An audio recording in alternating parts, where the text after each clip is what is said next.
can you learn multiple languages at the same time? There's a lot of... There's this kind of idea that you should only learn one language at one time to really maximise your abilities in one language. And it's undeniable that, if the sole metric that you're worried about is getting good at one particular language, then of course the best thing to do is going to be to just learn that language.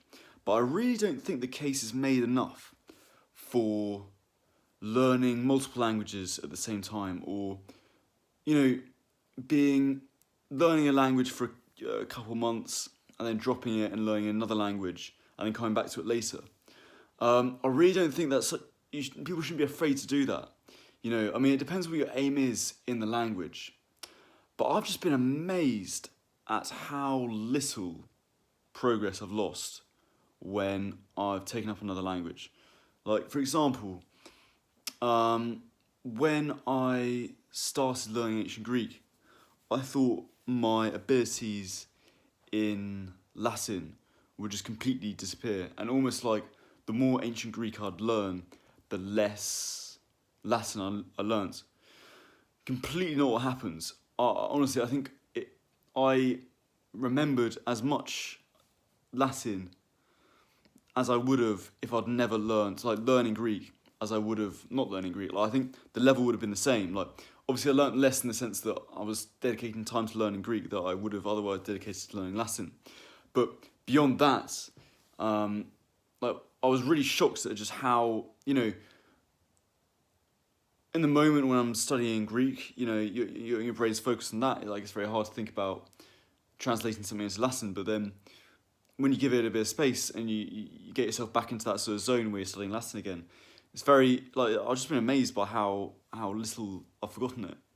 And recently I've started learning Russian, and I was studying Italian before that, and I thought, I'm just going to lose all my Italian that I've built up. And this Italian friend came round, and within a few conversations, it's just bam, back in the Italian mode, so it's just switching the mode. And I really hadn't felt like I'd lost anything at all in the language. Just to round this off, it's really a case of metrics, how you're measuring it. Why do you want to learn languages in the first place? Is it directed towards a particular language, or do you just enjoy learning languages almost for their own sake? You're just really passionate about languages generally. If you are, I do think it's really not a bad idea to explore, different, if you've learned a language for 3 months, you got to a good level with it, but you're curious about another one, don't feel you have to stick out the previous language to fluency or to whatever, to whatever level you want. And I actually think in terms of just learning in a purely productive way, the thing is, you can take this too far, but you do learn better when you're actually really enthused by what you're learning. You really, it really just, what interests you in that very moment. At the moment, I'm just really interested in Russian. In a way that I'm just not interested in Italian, and I'm learning Russian much better than I would be learning Italian because I'm just really focused in a way that I can't quite access right now with Italian, or at least not in quite the same way. And I'm living a life where it's not absolutely urgent that I'm really good at Italian right this second.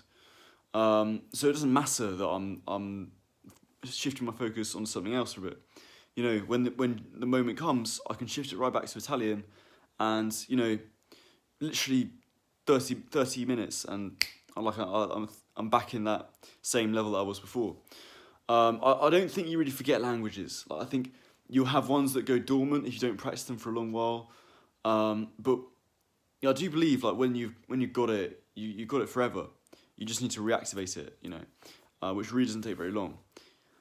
So don't be afraid to just explore with or even learning like multiple languages at the same time. You know, is it going to be strictly super productive to learning, you know, if you want to learn one particular language? Of course it isn't.